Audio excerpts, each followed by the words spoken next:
Alberto Santana. El mejor. Que ha venido con un invitado muy especial. ¡Cama! Ya lo saben. Cuénteme, doctor, ¿cómo está usted? Y Muy bienvenido bien. al doctor Silié, que está aquí de los mejores neurólogos, ¿verdad? Así que es, tenemos la así es, República sí. Dominicana. Así como te duele la cabeza, Daniel, ya tú sabes dónde. Ay, a mí me duele mucho a veces. Con esa Ah, tensión, ya bueno. tú tienes aquí. Bebe ¿verdad? agua. Jochi, cada segundo lunes de febrero se celebra el Día Mundial de la Epilepsia. Ujú. Entonces, la epilepsia es una enfermedad que es muy frecuente, que tiene muchas cosas, que hay muchas acepciones diferentes en el pueblo. Y como esta semana, que comenzó ayer, la semana de la epilepsia a nivel mundial, hay muchas actividades y esto se hace para promocionar y que la gente sepa qué es la epilepsia y a qué temerle o no. Claro. ¿Y quién mejor que el doctor José Alberto Silié Ramírez para que nos diga qué es la epilepsia y qué cuidado uno tiene que tener, José? Bienvenido al programa, doctor. ¿Cómo está usted? Yo sigo bien. Ah, me parece bien. Ya los celos se me han bajado un poquito esta tarde, Ujú. porque el único médico que viene aquí, hermano mío, es el doctor Santana. No, el doctor Santana. No. Y yo le dije a él, pero no podemos seguir así porque cuando pequeño, Jochi me ayudaba a hacer la tarea. Entonces, eso quiere decir que somos hermanos de hace De muchos años. una larga muchos data. años, sí. Como Alberto decía, en todo el mundo ahora mismo se está celebrando la semana contra la epilepsia. Nosotros pertenecemos a la República Dominicana a la ILAE, que es la Liga Internacional contra la Epilepsia. Gracias a Dios, este año pasado, la última reunión internacional de ellos fue aquí en el país y el tema a tratar más importante de todo fue la epilepsia, ya que la epilepsia es una enfermedad que lamentablemente todavía en el medio nuestro tiene algunos estigmas que estamos preocupados por trabajarlo, no solamente a nivel de los pacientes, sino también a nivel de las escuelas, a nivel de los familiares. ¿Por qué? Porque todavía los pacientes epilépticos, en algunos lugares, todavía sufren mucho cuando le dicen que es epiléptico. José, ¿cómo usted le dice en el pueblo popularmente cuando uno es epiléptico? ¿Qué pasa? ¿Cómo uno determina que ese paciente tiene una epilepsia? Está bien. Hace unos años, cuando estábamos pequeños, a la epilepsia le decían, le dio la gota. Ujú. La gota, sí, la gota, el paciente caía y el paciente hacía una serie de movimientos y decían, le dio la gota. Y Porque vi que goteó. que goteó, que Exacto. goteó. Entonces el problema de gotear es que los pacientes con la gota o con epilepsia, como se decía antes la gota, todavía hay gente que tiene miedo a ponerle la mano en la calle.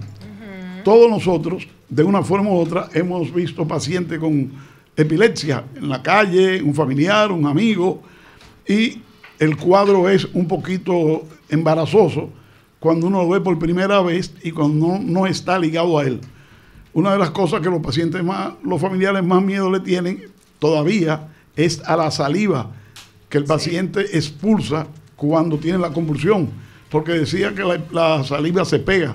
Ni la epilepsia se pega, ni la saliva se pega. Doctor, precisamente le quiero preguntar, ¿esto es una enfermedad que se hereda o llega de repente a la vida de la persona? Esa pregunta para nosotros es sumamente importante porque hay un % muy mínimo de herencia en la epilepsia. Se dice que los hijos de hombres epilépticos y de la mujer es más propensa a transmitir un % de herencia muy bajito, más que el hombre. Ok. Es muy raro, no necesariamente, pero se da en casos muy esporádicos. Ok. Pero no hay esa relación así que uno pueda decir que todo padre con epilepsia va a tener un hijo necesariamente ¿Y epiléptico. hay algún estudio que uno se puede hacer para ver si uno tiene posibilidad propensión, exacto exactamente. de tener ¿es una enfermedad o una condición? Es una enfermedad. De tener esa enfermedad. Lamentablemente, acuérdate que no es una enfermedad transmisible. Ok. Que tú dices, la tuvo mamá, no, eso no. Hay estudios que dependiendo de lo que el paciente refiere, tú le vas a hacer lo que se llama un electroencefalograma, que es el estudio con que nosotros podemos ver la irritación que hay a nivel del cerebro. O sea, una epilepsia es una interrupción de las actividades de las células neurológicas en el cerebro. Por eso el paciente puede convulsionar. Y te recuerdo que la convulsión no necesariamente tiene que ser con movimientos. Hay muchos tipos diferentes de epilepsia. Y una de las más frecuentes, porque es la que uno se encuentra en la calle, es esa, que es una epilepsia generalizada. Pero, como te digo, yo no puedo, dependiendo de tu historia, yo te digo, mira, tú necesitas un electroencefalograma a ver si es epilepsia. Hay unos pacientes que a veces van por unos dolores de cabeza intratables. Tú le haces una historia clínica bien hecha, tuvo problemas en el parto la mamá, a lo mejor tuvo un trauma de cráneo, a lo mejor hizo una encefalitis, a lo mejor hizo una enfermedad infecciosa importante y quedó alguna lesión en ese paciente. El paciente no convulsiona, pero tiene síntomas que te llevan a pensar de que es posible que ese cerebro haya sufrido. Entonces, uno podría indicar un electroencefalograma para descartar. Doctor Cilia, una pregunta. Porque antes, no sé, como que se vean más esos episodios, pero ahora, últimamente, o sea, como que yo no veo gente de que en la calle que le dé un asunto de eso, y si dentro de esas personas epilépticas pueden llevar su vida normal de trabajo, relación de familia y todo eso. Son dos preguntas básicas. ¿Por qué no lo vemos? Porque ya ahora hay más neurólogos en los hospitales, en los centros públicos que tratan al paciente epiléptico. Antes, 20 años detrás, aquí había a lo mejor 4 o 5 neurólogos. Ya tenemos una cantidad de 80 y pico de neurólogos y cualquier centro ya tiene un neurólogo que te puede ayudar a manejar el cuadro. Y a diagnosticar también. Y a diagnosticar. La segunda pregunta fue... digo yo que si esa persona que es con una condición de epilepsia, que si puede hacer su vida normal, o sea, trabajar, qué sé yo, en radio, televisión, en una oficina. Esa pregunta es maravillosa. ¿Por qué? Porque eso es lo primero que le decimos al paciente epiléptico. Usted puede hacer su vida normal, se puede casar, puede estudiar, puede trabajar, puede hacer su vida, siempre y cuando, si se confirma el diagnóstico de epilepsia, usted hace su tratamiento correctamente. ¿Por qué? Porque el tratamiento te puede controlar y tú puedes hacer tu vida normal. El problema es que a veces el paciente epiléptico tiende a dejar el tratamiento a ver si se le quitó y vuelve de nuevo y convulsiona. Entonces tenemos que volver a empezar de nuevo con el tratamiento. Pero el paciente epiléptico puede comer, bañarse, enamorarse. Hacer su vida normal. Su vida normal. Doctor Cilia, ¿y cómo una persona puede determinar que un amigo, un familiar, o quizás uno mismo tenga un cuadro de epilepsia? O sea, ¿qué me pasa en mi cuerpo? ¿Cuáles son como los signos que yo puedo? Exactamente, en mi accionar. Ustedes tenían que haber estudiado medicina. No, doctor. Hay muchas manifestaciones que te pueden decir que el paciente es epiléptico. ¿De qué yo estaba hablando ahora? Eso fue una convulsión. Ajá. Es una convulsión que se llama ausencia. ¿Cuál? Lo que él hizo. Exactamente. Él no hizo demandar. Pero cuidado. No. Oye, me asusté. No, pero eso le pasa a todo el mundo. No, eso no le pasa a todo el mundo. Que no, que se le olvida lo que se va a decir. No hay que se le olvida. Que hace un vacío. Que hace un vacío. Como que yo estoy hablando contigo. Te digo, y se queda como pensando en nada. Y me hay que chequearse, Daniel. Ya ella ha dicho 2 datos que por las que tiene que ir. Dolor de cabeza y hace esa crisis. Yo voy mañana. Yo voy con el doctor. Ven con doble. Aquí mismo me pasó que estamos diario. ¿Dónde nos quedamos? Que me vaya ahí. Pues ya el podía dolor de cabeza a mí chequearse. me da en algunos días del mes. Sí, bueno, ya eso es natural. Sí. Entonces, O sea, hay otra cosa. Yo perdón tengo que una te interrumpa ahí. consulta. Hay un tipo de epilepsia que estamos en el programa ahora jocoso y de la risa de Hochi, que comienzan a reírse y de repente, por la emoción y por la risa, le puede producir un ataque de epilepsia. sí, esa es una epilepsia que se llama gelástica. Es una epilepsia que comienza bajo el efecto de una sonrisa o un llanto. Yo tuve una sola paciente, ella juega dominó y cuando ella gana y se alegra, comienza a reírse y termina en una convulsión.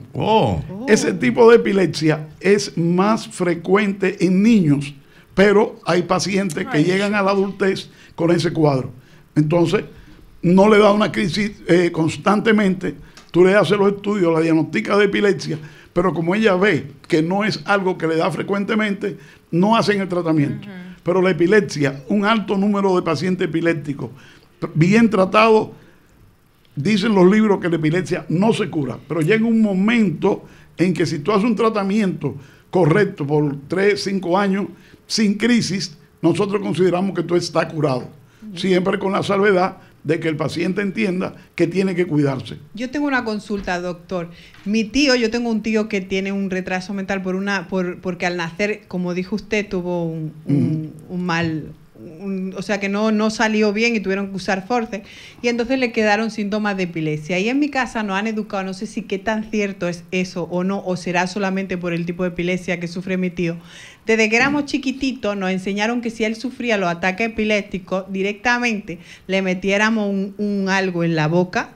¿Una cuchara o algo? No, nos decían que un calcetín o una barra o algo así. Eso está totalmente contraindicado.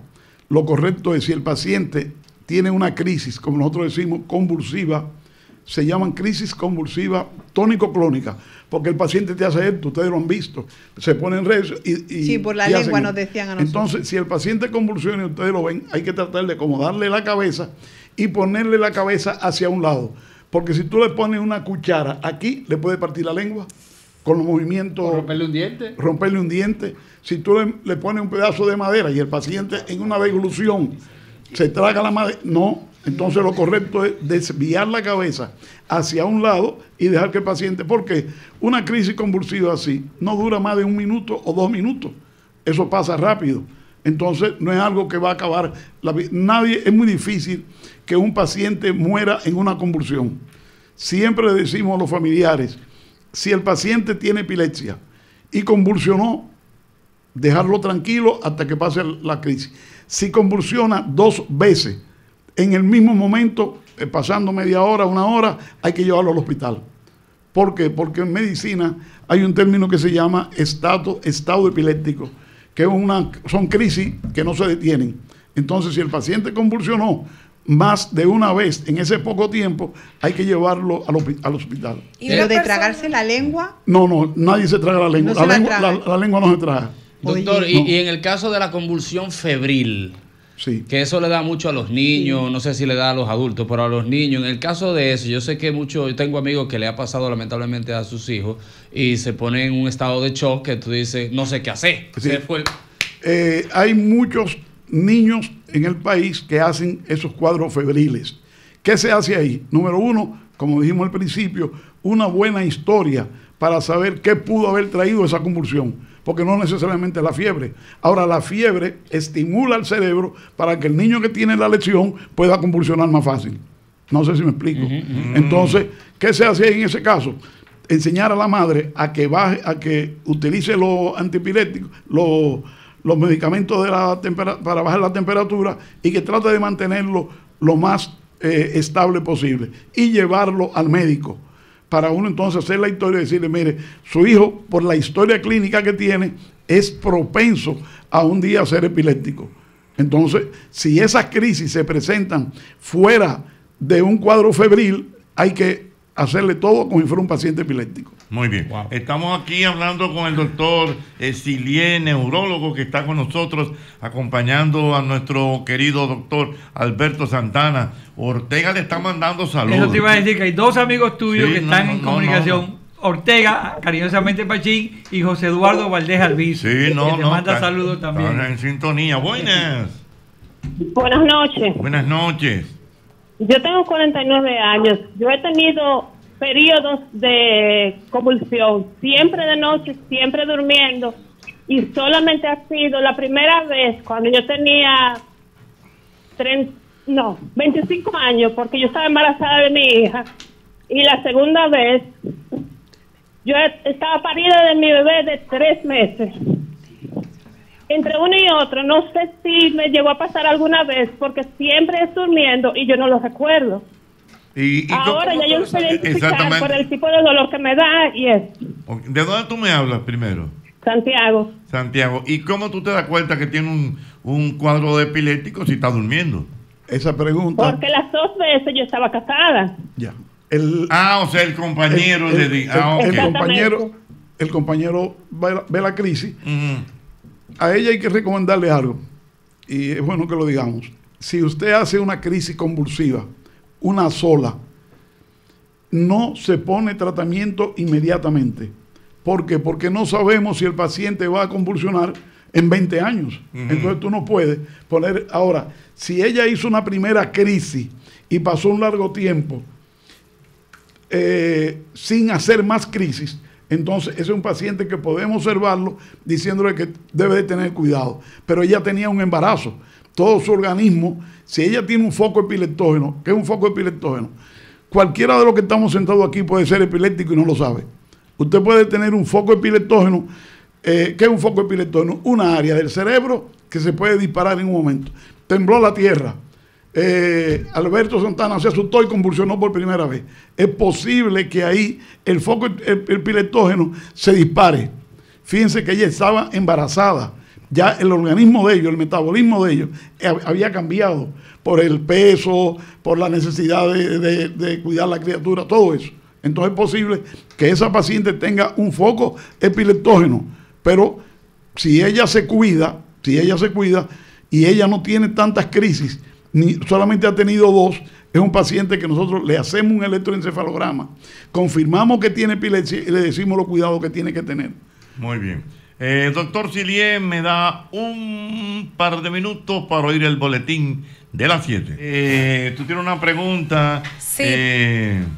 Pero, doctor Sillier, ¿qué puede llevar exactamente a una gente a convulsionar? Sí. Varias cosas. Número 1, no abandonar, por favor, el tratamiento de la epilepsia. Si usted abandona el tratamiento de la epilepsia, tiene alta posibilidad de volver a convulsionar. Otra cosa, la falta de sueño, no dormir las horas necesarias, también estimula el cerebro a que usted pueda convulsionar. O sea, nosotros decimos, eso se llama la deprivación del sueño. Entonces un paciente epiléptico debe tratar de dormir las horas suficientes. Okay. El alcohol. Doctor, ¿puedo tomar? Lo correcto es que no tome porque el alcohol te deprime un poco. ¿Mientras esté en el tratamiento o forever and ever? Buena pregunta. No en el tratamiento. Durante el tratamiento. Pero lo correcto es que no beba. Que no beba. Porque tú le dices que beba y se beben 1 litro de las bebidas alcohólicas y dicen, el doctor me dijo que yo podía beber. Anda. Porque no sabemos controlarlo. Claro. Entonces la falta de sueño, el estrés. Los pacientes epilépticos deben de tratar de manejar lo más posible el estrés. ¿Por qué? Porque tienen una área de su cerebro que en un momento puede despegar y pasar la convulsión. Hay otra cosa que es muy bonita. Jochi me dice, Sillier, yo convulsioné una vez, pero yo no quiero, yo trabajo en la prensa, yo estoy en la televisión, yo no quiero que eso me pase un día. ¿Qué yo hago con él? Vamos a hacer 2 cosas. Número 1, ¿usted quiere tratamiento? Sí. ¿Y por qué el tratamiento? Con una sola crisis no se pone, pero el paciente tiene unas actividades que quiere cuidarse. Yo te digo, mira, tú tienes un electroencefalograma alterado, tú tienes una primera crisis, tú tienes un trabajo que te puede estresar, vamos a hacer el tratamiento. En adultos, el tratamiento dura, como dije ahorita, de 2 a 5 años. Si ese paciente en 2 o 5 años no tiene crisis más, nosotros lo podemos considerar ya que el paciente está curado. O curado o no tiene crisis. Entonces uno va bajando la dosis del medicamento lentamente. Eso es importante porque a veces las horas del tratamiento son muy específicas. Si es un medicamento que es cada 12 horas, tiene que hacerlo cada 12 horas. Porque si te lo bebe hoy y no te lo bebe mañana, el cuerpo no va a responder igual. El cerebro no va a responder igual. Entonces es importante que seamos estrictos con las horas que el médico diga que hay que tomarse el medicamento. Vamos a ver, el doctor Sillier, neurólogo, está con nosotros. Buenas. Buenas noches. Buenas noches. Yo tengo un hijo con epilepsia. Yo lo que quisiera es externar la necesidad que tenemos los padres y las personas con epilepsia de que se legisle para proteger esta condición.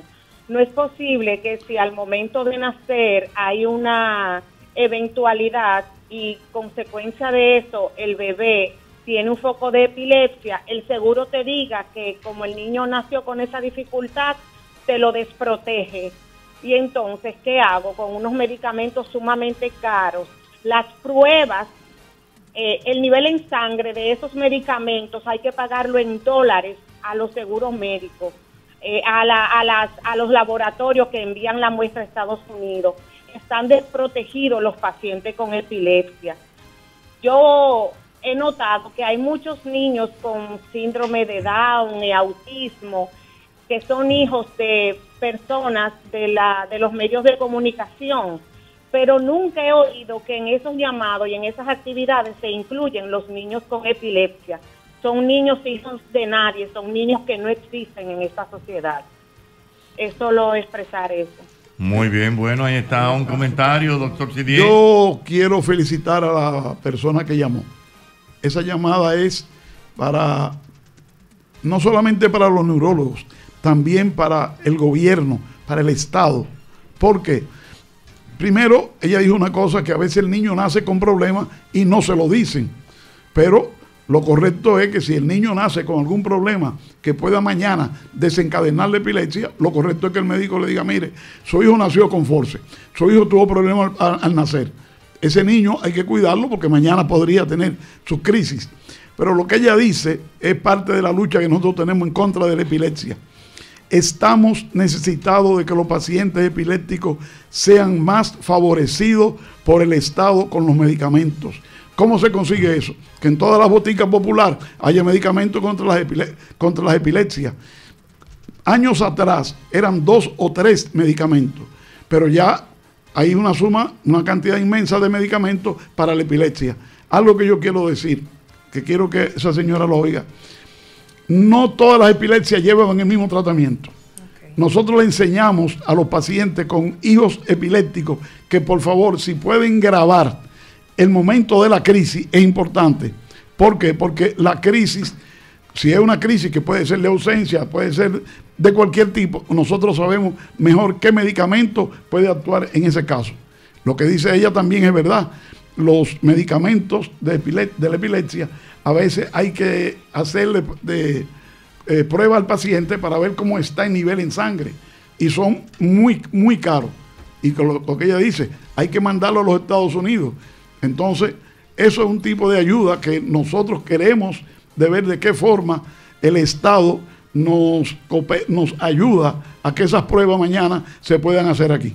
Los medicamentos de la epilepsia son caros, son continuos, son muchos años. Hay cualquier medicamento de epilepsia te lleva al mes 3.000 y 4.000 y pico de pesos.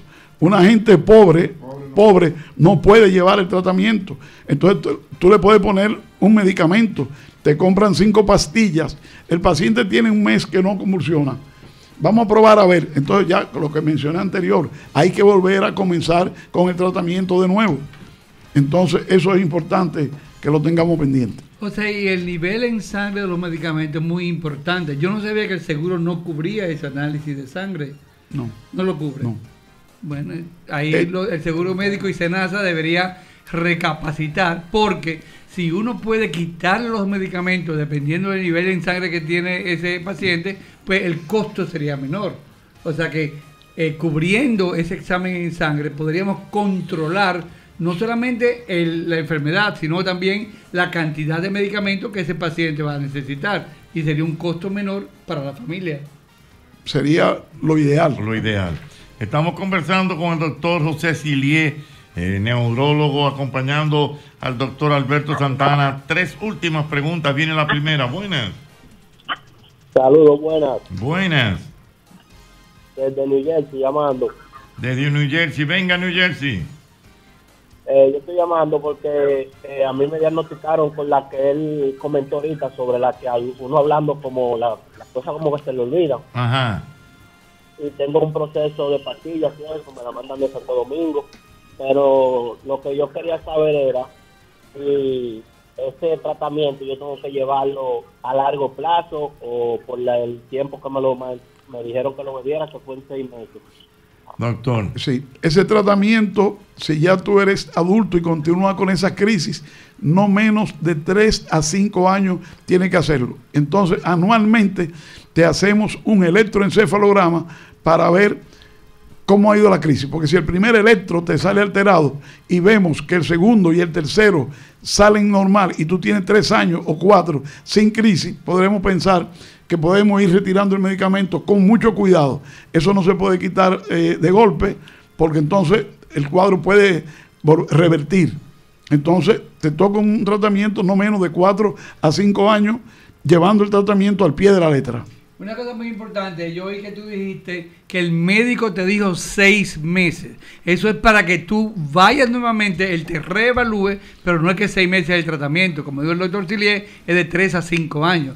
O sea que no, porque él te diga 6 meses, dice, no diga, ya, él me dijo 6 meses y no voy a volver a la consulta. Tienes que seguir yendo a la consulta para reevaluar tu condición.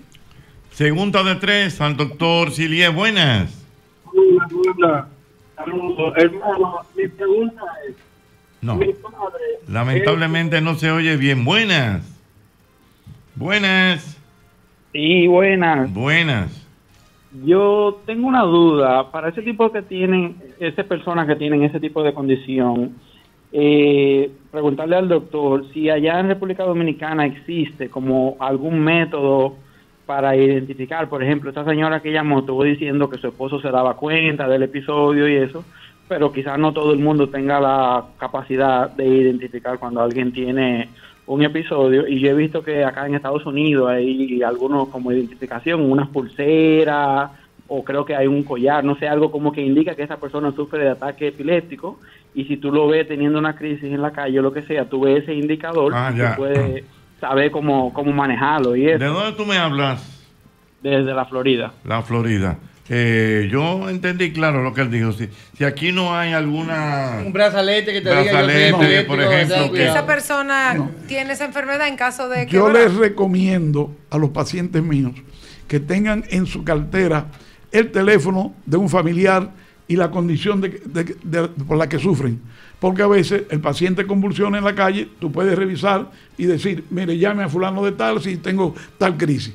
Pero aquí eso, lo del brazalete es muy importante. Oh, sí, muy importante, pero aquí todavía no lo usamos. Hay otra cosa, todo paciente con epilepsia hay que hacerle estudio de la cabeza, no solamente el electroencefalograma, hay que hacerle una tomografía de cráneo.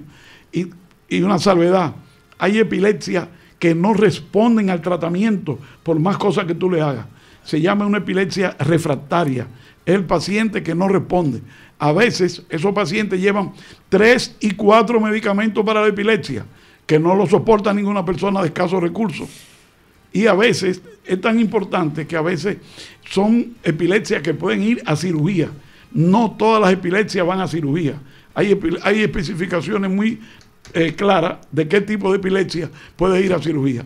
No quiero ampliar en ese tema porque los pacientes van a ir a decir, mi hijo tiene epilepsia, y el doctor Sillier dijo, no, hay una epilepsia que afecta el lóbulo temporal del paciente.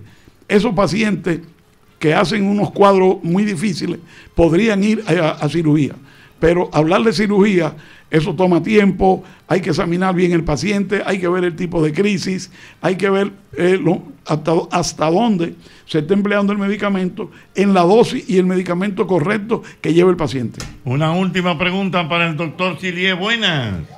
Buenas, Cheta. Venga. Mira, para aportar más a lo que dijo la señora que llamó, yo también soy epiléptico, pero tengo la condición de epilepsia nocturna, solamente me da durmiendo. Mi último evento fue en el 2019, justamente estaba en Nueva York y allá no sabía, la persona donde yo estaba, no sabía cómo tratar. Bueno, cuando yo volví en silla, yo estaba en el hospital. Entonces, la pregunta para el doctor es, ¿no hay algún método? Porque los tratamientos, la mayoría son controlados y hay que ir siempre a buscar una receta para medicamento controlado y es difícil. Por eso lo de la legislación que dijo la señora es sumamente importante. Y también que se pueden crear sociedad de protección a los pacientes con epilepsia. Ahí está. Hay medicamentos que son controlados con esos cuadros de epilepsia que son muy difíciles, pero no todos los medicamentos de epilepsia son controlados. El 90%, 95% no son controlados. Entonces, por lo menos aquí en la República Dominicana, pero hay medicamentos que nosotros utilizamos a veces para sedar un poco el cerebro y ayudar al medicamento antiepiléptico que sí son controlados, pero no necesariamente aquí no son controlados los medicamentos. Muy bien. Bueno, pues muchas gracias, doctor. Sí, es una cátedra, ¿eh? El mejor. Son los mejores, es una cosa increíble. No, gracias a ustedes, hombre. Pero mira, el doctor Santana nunca se escapa de sus preguntitas, porque aquí me le están haciendo el doctor Santana que sí es cierto que a una limonada no se le puede echar azúcar por aquello de lo alcalino. No, eso es falso. Hay muchos mitos. Muchos mitos que el jugo de guineo no se puede mezclar, que la limonada no se puede echar azúcar. No, eso es falso. No se alcaliniza por el azúcar. El limón ya alcaliniza el agua, pero el azúcar no le quita el pH al limón. El azúcar le cambia el sabor a más agradable al que le guste el azúcar o no. Yo, por ejemplo, no me lo tomo con azúcar porque me gusta bien fuerte, pero no tiene nada que ver con el pH. Muy bien, doctor Sillier. Un aclarante con relación al azúcar y a los carbohidratos. A los pacientes epilépticos se les recomienda que disminuyan un poco los carbohidratos y los azúcares, las bebidas efervescentes, porque son propensas a estimular más el cerebro. Muy bien. Bueno, pues muchas gracias, doctor Sillier. Doctor Santana, invítalo con más regularidad. Las puertas están abiertas, José, cuando tú quieras venir. Gracias a ustedes y gracias por permitirnos. Y más con esa amistad de no, de toda la vida. Gracias. Pueden contactar al doctor Sillier también. ¿Dónde pueden contactar? Yo estoy en la Abel González, en la Abraham Lincoln. Ahí, Abraham Lincoln, esquina Gustavo Miguel. Ahí estamos a la orden. En la Abel González. Con el mejor deseo de servirle. Excelente. El mismo golpe.